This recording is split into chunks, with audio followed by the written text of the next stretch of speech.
guys, it's Jake and Scott with Case Binge, and today we're running a super good mergers and acquisitions case called NewSports. This is a great intermediate case for you to run, and we put pauses in the video so you can run it completely by yourself. It's interactive, so feel free to have fun with that. If you like the way that Scott and I case, we just released our full casing course that gives you a step-by-step guide on how to master the case interview. We put everything we know about cases into this course, so no pressure to buy it, but we're really proud of it. We put a link in the description where you can go check it out.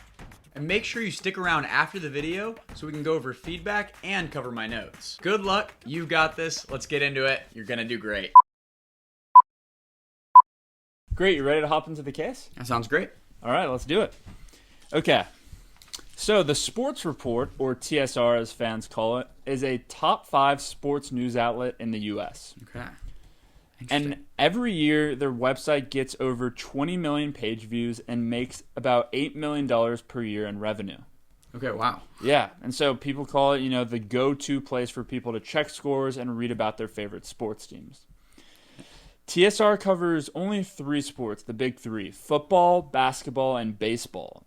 And they have a corporate office in New York City to handle functions like website design and finance, but it depends on freelance journalists around the country to actually write the articles. Okay. Interesting. Yeah. And so recently, though, a new website called NewSports has been making waves in the media. Okay. The website covers lesser-known sports like lacrosse, polo, and horseback riding instead of the major ones that TSR covers. Okay, interesting. Yeah, and so NewSports has nearly doubled their website traffic in the past year, and they depend exclusively on in-house writers to write all their content. Okay. And so the CEO of TSR wants to know whether NewSports would be a good acquisition or not and needs your help. Should TSR acquire NewSports? Okay. This is super interesting.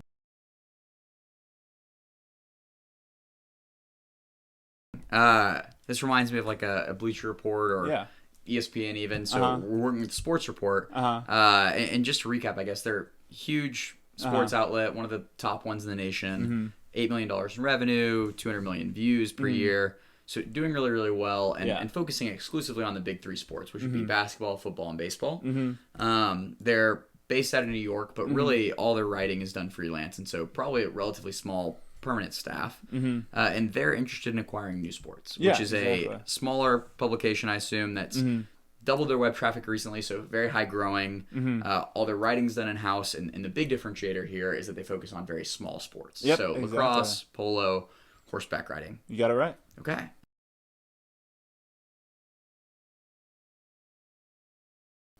Do we have any information kind of about the size of NewSports? I know Sports Report is probably a fairly large outlet. What do we know about NewSports? Yeah, so NewSports, they actually only have 5 in-house writers, and they're based out of Austin, Texas, so a very small group of people working there. Okay, interesting. Yeah, it's amazing sometimes how these companies end up being pretty small base of people doing everything. And I assume, is it all in the U.S. for NewSports? Yes, only in the U.S. Okay. And I guess when we're thinking about whether or not TSR should acquire NewSports, are there any objectives that TSR has that we should keep in mind? No, just the acquisition. Okay, great. Do you mind if I have a few moments to gather my thoughts? Yeah, absolutely. Thanks so much.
Okay, so I kind of look at this from a few different angles. Awesome.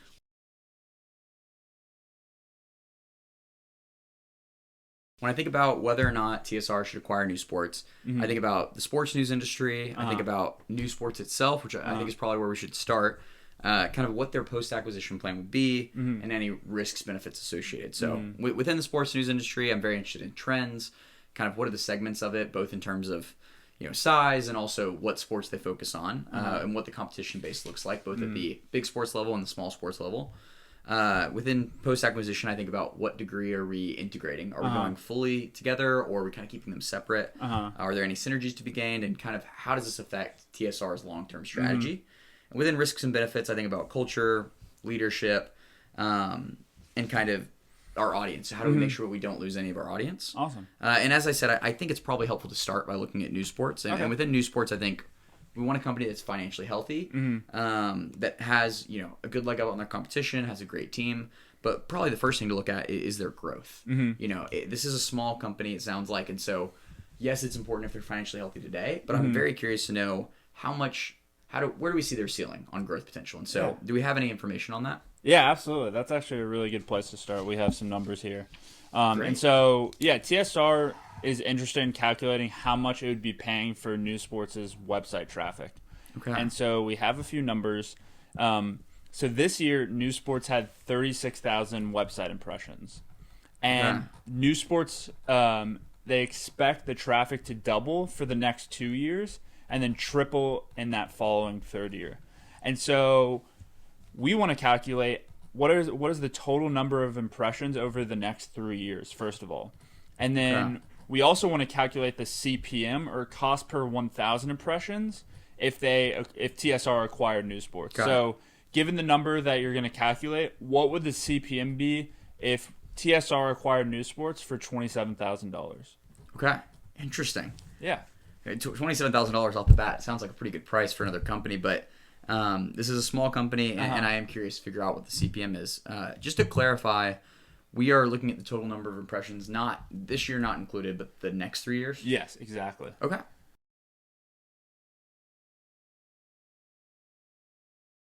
Perfect. So to start off, I would start with our 36,000 web impressions from this year. And it sounds like it's going to double for year one, double again in year two, and then triple. So 36 times 2 would be 72,000. After that, doubling would be 144. And then 144 times 3, if it's going to triple, would be 4 times 3 is 12. Put that up on top. 432. So 432,000. And so adding these all up together, we get down here, that's 8. Up here is 14. So 648,000 impressions over the next 3 years, which sounds really good to think that in 3 years, NewSports, the small company, is going to have almost over 500,000 people view their site. And so for us to figure out CPM, which is our cost per 1,000 impressions, we know our cost is $27,000, and we want to divide that by the number of impressions. First of all, is it all right if I kind of round 648 to 650,000? Yeah, of course. Perfect. So if we want to do per 1,000, we can go ahead and cut off that 1,000. And so 27,000 divided by 650. Yeah. And so 650 times 2 I know is, so let's go ahead and make it 2,700 divided by 65. Make it a little simpler. And so I know 1,300 or 130 would be double. And so 260 would be times 4. So 4 times 260, that's 10, 100. And then 65 goes into 100 once. And then there's remainder of about 35. So somewhere in the range of $41.50 per 1,000 impressions. Is it fine to say $42 per? The CPM would be $42 per 1,000 impressions, which sounds good initially. As I said earlier, I'm not super familiar with CPM, but that doesn't sound like a lot to gather 1,000 impressions with $42 worth of marketing spend, essentially. So that sounds like a pretty good number off the bat. Yeah, and we actually do have some information here, some follow-up information. So TSR went ahead and looked at a few other industries and valued or saw how much they would pay for the 1,000 views. So I have a few numbers to share with you. These are some other websites that if we acquire these websites, this is how much we'd pay for 1,000 impressions. Hey, I hope this case is going well. Like I said before, if you like Scott and I's videos, we just released a case course that I think you're really gonna like, and it's packed with tangible tips on how to crush your interview. I'll leave a link in the description where you can go check it out now. Now let's get back to the case. Interesting. Okay, so looking at this, yeah, definitely different industries. A finance guru and skincare girl. Pretty different CPMs as well. That's interesting to note that. Yeah, legal help and real estate and finance, kind of all that's pretty high CPMs. Meanwhile, celebrity gossip's pretty low, and skincare is kind of down there low as well. Yeah, absolutely. And why do you think that is?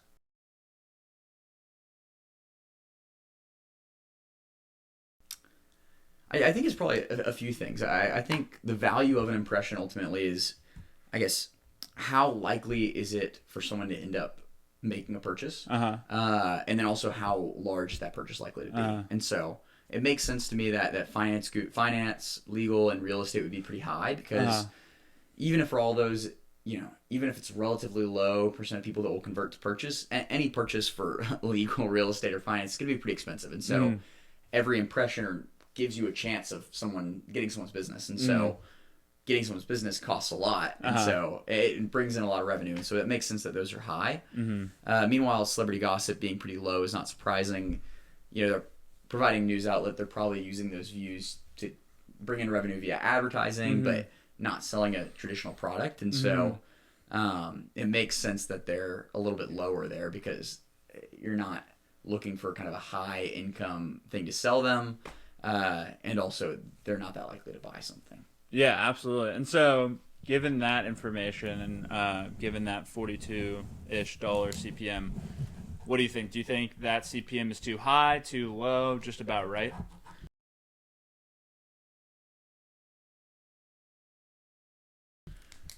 I think it's certainly a little bit high. I don't think it's completely out of the ballpark for negotiation, at least. And I don't know if this $27,000 has been negotiated already, and that's where we're at, and it's not going to budge.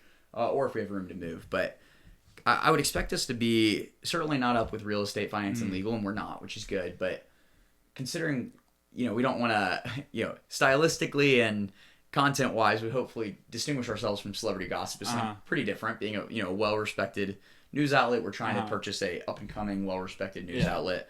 But similarly, we don't really sell physical products. We're probably using a lot of the impressions to capitalize on that via advertising.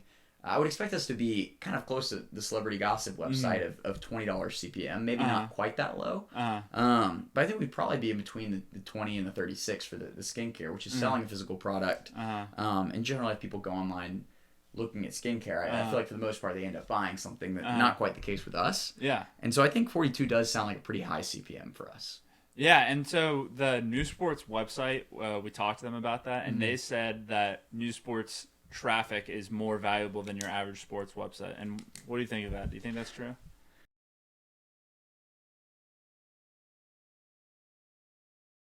My initial, maybe this is cynical, but of course I would think it's very valuable and more so than average. But I actually don't think that they're making an unfair point. I think I go back to the nature of the website on the whole. I think, again, the key differentiator here is that NewSports covers these really niche sports. And like I said before, the value of an impression is how likely is it to that conversion to lead to someone actually making a purchase, and kind of what would the cost of that purchase be. And I think you're going to get a lot of repeat visitors with NewSports, probably because it is a small news outlet.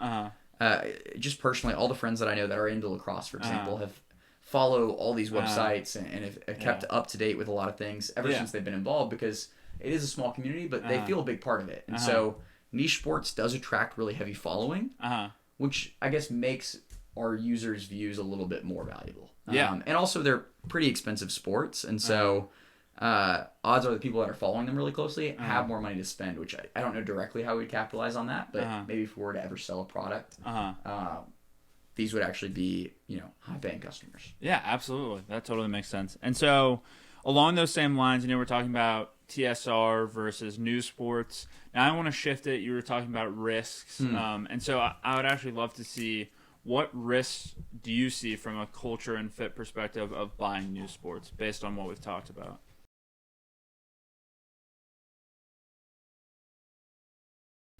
No, absolutely, absolutely. I think there are definitely risks and benefits on both sides. I think just geographically, Austin and New York are pretty different places.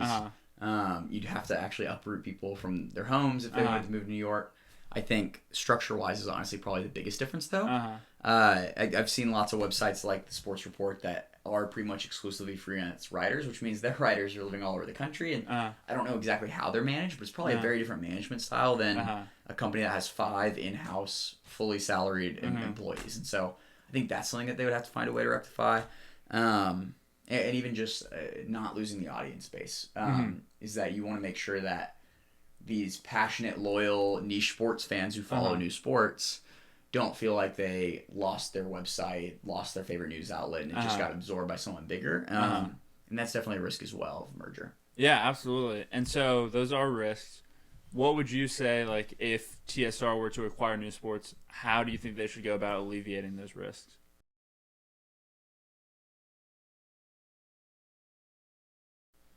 I think a lot of it's going to start with the structure. As I mentioned, that's probably the biggest risk. And I think my initial thought is that you maybe don't have to fully integrate New Sports from a structure standpoint. Obviously, you want to make sure that you have that New York office and for TSR having some oversight over the New Sports. But there could be a world in which it makes sense to let them stay in Austin, let them stay full-time employees. And I actually think that could work well with our branding as well. We could say, hey, the Sports Report really covers the big sports, but hey, there's this new feature or this new section of the Sports Report called New Sports, which also makes sense because New Sports is a very general name. And we could have experts for that. We could say, hey, usually we use freelance writers. We love our freelance writers. That lets us, really get down to the granular detail of every city's sport, etc. But for these niche sports, we've got New Sport experts. These are the 5 guys that are our in-house writers for lacrosse, for polo, for horseback riding. And not that the audience would actually necessarily notice or want to know how it's structured, but I think it could make sense to allow New Sports to operate very similarly how it has so far. But just kind of bring them some best new practices, give them focus on making sure that they see this as a positive thing. They have more editors to look over their things. They have more research, more experts that they can pull in and talk to, and frankly, even more budget probably. And so I think I would start by alleviating this by letting them stay in Austin, if at all possible, unless they want to move to New York. I just know that would be a big change. And letting them keep their own kind of unique structure and not assuming that New Sports is going to work just as well if you change up the structure that's let it thrive so far. Absolutely. I love those. And now I want to shift. So TSR, they're thinking about acquiring New Sports, but let's say they don't do the acquisition. What are some other ways that they could just respond to this situation?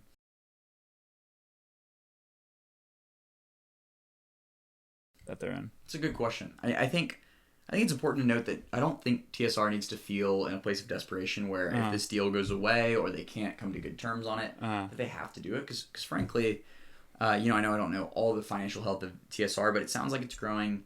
It's one of the largest sports outlets out there. I think they'll be okay if this deal doesn't go through. And so, first of all, obviously, they're going to want to have other objectives and other strategic growth. But as far as acquisitions go, I think they're fine to not do any for the time being.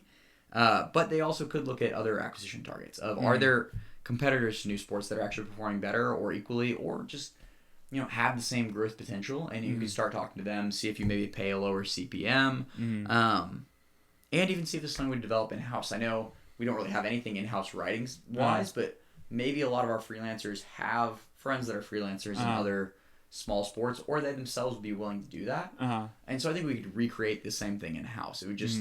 We have to build our own audience base for it.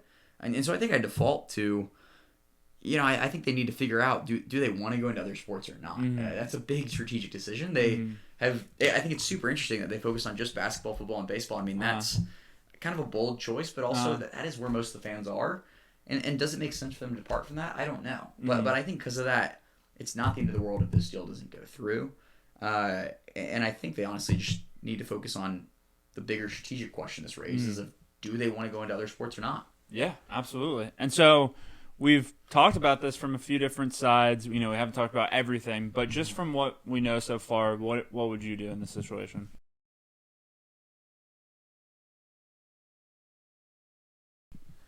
I believe I would not acquire New Sports. Okay. I think I love their growth. I love all of that, but I think there's not, it's too small scale to warrant a major strategic change right now. We're talking about $27,000. We could certainly afford it.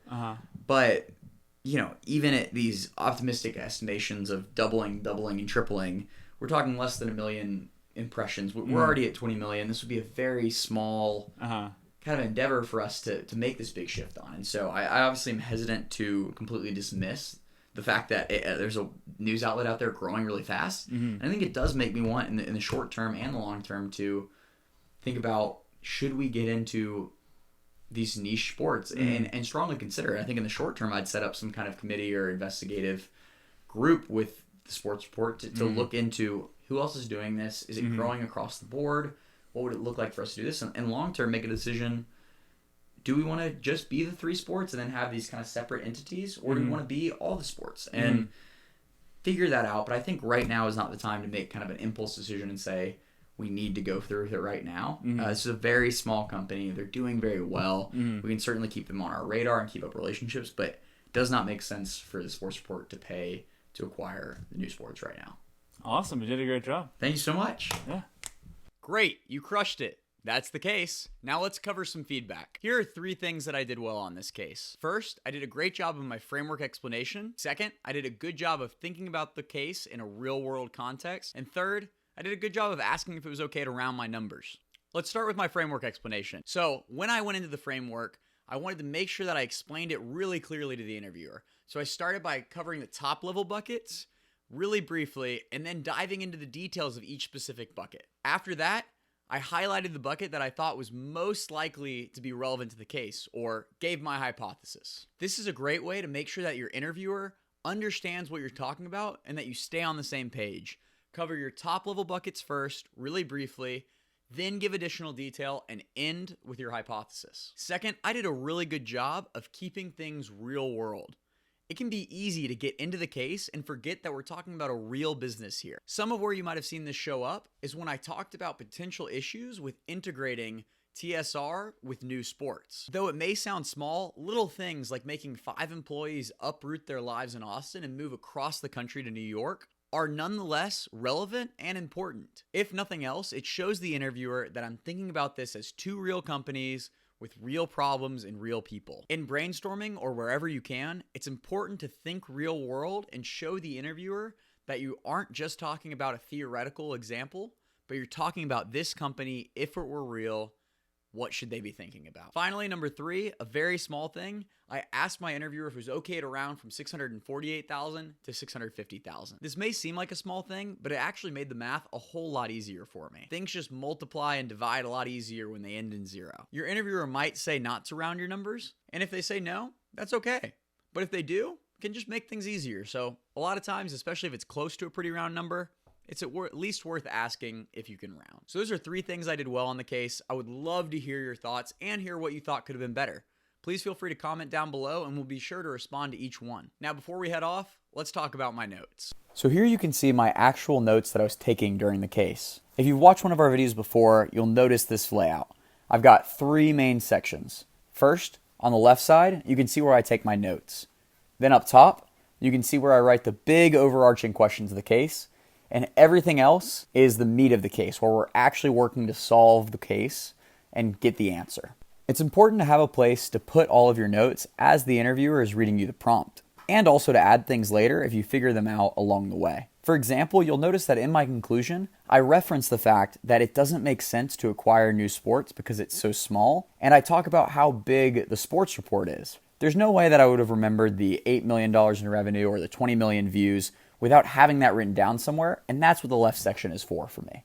Up top, it looks very simple, but the overall question we're trying to answer is simply, should we acquire NewSports? This helps me remain rooted, and it's okay that it's just a few words that keep me triggered to what are we trying to answer here. Lastly, in the main section of my notes, you can see a few small subsections. Up top, you can see where I've laid out my framework. It's important to lay it out really clearly so that when you turn your page and show it to the interviewer, it's easy to talk through it. You can also see that I circled growth because that's something we ended up talking about, and put a bracket around risks and benefits once we got to that section of the case, just to remind myself that I already had some thoughts here and could refer back to them. Lastly, in the bottom left, you can see that's where I did my calculations. All the important numbers I boxed or underlined, and I made sure to keep my inputs on the left and box my overall answer of CPM of 42. A couple things that I could have done better on these notes is keeping my inputs a little bit more separate from everything else in my calculations. If you look, it's a little bit jumbled. And second, I could have used a second color of pen. If I had a blue pen as well, that would be a really easy way to circle my answers in blue or something like that that helped me stay on track. Thanks so much for watching. Hope you guys enjoyed this video. We'll see you next time.